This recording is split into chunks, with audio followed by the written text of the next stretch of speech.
नमस्कार दोस्तों, आपका इस चैनल में फिर से पुनः स्वागत है। दोस्तों, एक बहुत बड़ा विवाद जो छिड़ा हुआ है अभी वक्फ बोर्ड का, उसको लेकर हम आपके बीच शेयर करने आए हैं। आखिर वक्फ बोर्ड क्या है और वक्फ बोर्ड को लेकर पूरा भारतवर्ष में घमासान क्यों छिड़ा हुआ है। वक्फ जो एक अरबी भाषा का एक शब्द है जो वकूफ़ा शब्द से बना हुआ है। इसका अर्थ होता है किसी भी संपत्ति या ट्रस्ट को जन कल्याण के लिए सौंप देना। वक्फ का सीधा अर्थ होता है जो संपत्ति वक्फ का होता है वह जन कल्याण के लिए लोगों को समर्पित कर देना। तो वक्फ पर पूरी तरह से अभी घमासान छिड़ा हुआ है। तो पिछले साल अगस्त माह में वक्फ संशोधन बिल को लेकर लोकसभा में चर्चा की गई, तो इससे विपक्ष लोग खासे नाराज़ थे। खासकर कांग्रेस के लोग, आरजेडी के लोग, टीएमसी के लोग, सपा पार्टी के लोग इससे खासे नाराज़ थे। इस बिल को लेकर वो लोग सीधा तर्क दे रहे थे कि ये संविधान पर हमला है, ये असंवैधानिक है और मुस्लिम के वक्फ का जितना प्रॉपर्टी है वो सरकार इस पर हस्तक्षेप करेगी और सरकार इसको ले लेगी। पूरी तरह से मुसलमानों को जिस तरह से ये बिल के खिलाफ उकसाया गया, भड़काया गया, उसी तरह से वक्फ संशोधन बिल को लेकर पूरे भारतवर्ष में यह कोहराम मचा हुआ है कि वक्फ बिल को लेकर होगा क्या। दूसरी तरफ भाजपा यह तर्क देती है कि वक्फ बिल संशोधन हो जाने के पश्चात उसमें पारदर्शिता आएगी। वक्फ बिल जो है उसके दुरुपयोग पर उसके अवसर सीमित होंगे। ये महिलाओं और गरीबों के लिए, जो मुस्लिम लोग हैं, उनको हक और अधिकार मिलेगा, उनको सुविधाएं मिलेंगी। ये बीजेपी का कथन है, जो एनडीए अभी सत्तारूढ़ दल है उसका कथन है। लेकिन कांग्रेस हमलावर रही है, सपा हमलावर रही है। उधर एआईएमआईएम के चीफ असदुद्दीन ओवैसी, उन्होंने भी सीधा हमला बोला है सरकार पर। उन्होंने वक्फ संशोधन बिल को वक्फ बर्बाद बिल कहा है और पूरी तरह से असंवैधानिक करार दिया है। सपा पार्टी के जो मुखिया हैं अखिलेश यादव जी, उन्होंने भाजपा पर तुष्टीकरण की नीति बोला है। उधर उन्होंने सीधे तौर पर हमला किया है कि भाजपा हमेशा अवसरवादी है और सिर्फ पूरी तरह से नेतृत्व को अपनी ओर एक केंद्र बिंदु में लाना चाहती है। वो सांप्रदायिक सौहार्द को बिगाड़ना चाहती है। टीएमसी भी खुलकर विरोध कर रहे हैं इस बिल को लेकर। उन्होंने पूरी तरह से लोकतंत्र पर हमला बोला है। खैर, जो भी हो, इसमें ये तो पक्ष और विपक्ष का बात चलते ही रहता है सदन में। अगर कोई भी सत्ता पक्ष कोई भी बिल को लेकर आती है तो विपक्ष जो है ज़रूर अड़ंगा डालता है। लेकिन बात किया जाए कि वक्फ बिल इससे पहले भी संशोधन 1995 में हुआ था, उसके बाद 2013 में भी संशोधन हुआ। जब 2013 में वक्फ संशोधन बिल आया तो उसमें वक्फ बोर्ड को पूरी तरह से आज़ादी दे दी गई और उनको असीमित अधिकार दे दिया गया। लेकिन इससे वक्फ बोर्ड पर पूरा साम्राज्य फैल गया और वक्फ बोर्ड की जो अभी तकरीबन संपत्ति है, करीब 8 लाख से ऊपर उनकी संपत्ति है और उनका जो भू साम्राज्य है करीब 9.5 लाख एकड़ भूमि उनके पास है। देश में देखा जाए, डिफेंस हो जाए या रेलवे हो जाए, उसके बाद तीसरे नंबर पर सबसे अधिक जो भूमि है वक्फ बोर्ड के पास है। तो पूरे देश भर में विरोध प्रदर्शन चला आ रहा है। जंतर मंतर पर भी प्रदर्शन हुआ कुछ दिनों पहले। अब पूरे भारतवर्ष में विरोध की लहर है कि वक्फ संशोधन बिल जो 2024 में आया था इसको पूरी तरह से खारिज कर दिया जाए। लेकिन एनडीए गवर्नमेंट चाहती है कि वक्फ संशोधन जो बिल 2024 में आया है इसको पास करा लिया जाए। तो जब 2024 में आया तो उस समय यह लोकसभा में पास नहीं हुआ और इसे ज्वाइंट पार्लियामेंट कमेटी की सिफारिश पर भेज दिया गया। उसके जो अध्यक्ष है जगदम्बिका पाल, उसके नेतृत्व में सारे सुझाव को लिया गया और उस पर अमल किया गया और फिर इसको लोकसभा में आज पेश किया गया। और लोकसभा में तो खैर संख्या बल एनडीए के पास ज़्यादा है, करीब 293 सांसद हैं और विपक्ष के पास मात्र 233 सांसद हैं। तो कुल मिलाकर देखें कि 272 सांसद चाहिए लोकसभा में, तो बीजेपी सहित जो सहयोगी दल हैं उनके पास फुल सांसदों का समर्थन प्राप्त है, करीब 293 सांसदों का समर्थन प्राप्त है। तो इससे जो बीजेपी के जो सहयोगी दल हैं, एनडीए में जो घटक दल हैं, खासकर माने तो तेलुगु देशम पार्टी जो चंद्रबाबू नायडू की पार्टी है और जदयू की जो पार्टी है नीतीश बाबू की पार्टी है चिराग पासवान की पार्टी हम पार्टी है, ये सारी पार्टियां ने बिल का समर्थन किया है और बिल यह लोकसभा में तो पूरी तरह से पास हो जाएगा। दूसरी तरफ राज्यसभा में देखें, राज्यसभाओं का जो आंकड़ों का गणित है उसमें कुल मिलाकर देखें अभी सदन में कम से कम 119 सांसद चाहिए, तो उससे बीजेपी को मानकर चलें एनडीए गठबंधन को 2 विधायक ज़्यादा है, 121, जबकि विपक्ष में मात्र 85 सांसद है। तो कुल मिलाकर देखें यह राज्यसभा में भी यह बिल पास कर जाएगा और लोकसभा में भी बिल पास कर जाएगा। तब राष्ट्रपति की सिफारिश के बाद यह कानून बन जाएगा पूरे देश भर में। और विपक्ष अगर यह बिल यहाँ पर पास हो जाता है तो कड़े शब्दों में उस पर प्रहार करेगी और हो सकता है वो अदालत में भी जाए।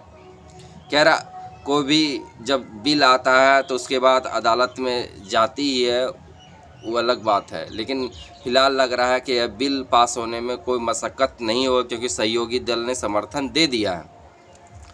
वक्फ बिल को अगर संशोधन की बात को अगर हम देखें तो पहला संशोधन ये है कि पहले वक्फ बोर्ड के पास वक्फ ट्रिब्यूनल होता था, मतलब कोई भी आदमी अगर संपत्ति पर जब अधिकार के खिलाफ जाता था तो वह सिर्फ ट्रिब्यूनल के पास ही जा सकता था, वह दूसरे कहीं और संस्था के पास नहीं जा सकता था।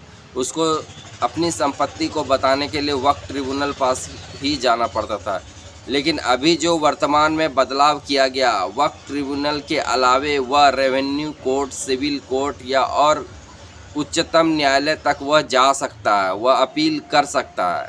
पहले यह प्रावधान नहीं था कि कोई भी व्यक्ति अगर वक्फ बोर्ड के खिलाफ जाता है तो वक्फ ट्रिब्यूनल में ही जाना पड़ता था, लेकिन अब वह हाई कोर्ट में जा सकता है। दूसरा यह नियम दिया गया और इसमें बदलाव किया गया कि पहले वक्फ बोर्ड को पूरी तरह से असीमित अधिकार थे। अगर वक्फ बोर्ड ने कह दिया कि यह संपत्ति मेरी है तो इस पर कोई दखल अंदाजी नहीं कर सकता था, वक्फ बोर्ड ही सर्वमान्य था। लेकिन अब लोग हाई कोर्ट में अपील कर सकते हैं इसके खिलाफ कि हमारी ज़मीन है या वक्फ बोर्ड की ज़मीन है। लेकिन पहले वक्फ बोर्ड को इतना अधिकार दे दिया गया था कि वक्फ ट्रिब्यूनल में जो फैसला आगा उसी को मानना पड़ेगा, उसकी अंतिम फैसला ही आखिर होती थी। लेकिन इस बार लोग हाई कोर्ट में अपील कर सकते हैं। तीसरा ये बदलाव किया गया, अगर किसी भी वक्फ बोर्ड पर अगर इमारत बनी हुई हो या दरगाह के लिए या मस्जिद के लिए या और इस्लामिक कार्यों के उपयोग में की जाने वाली कोई भी मस्जिद बनी हो तो उसको अगर हम दान में अधिकार में नहीं दिए हैं तो उनको बताना पड़ेगा कि ये दान में ली गई ज़मीन है।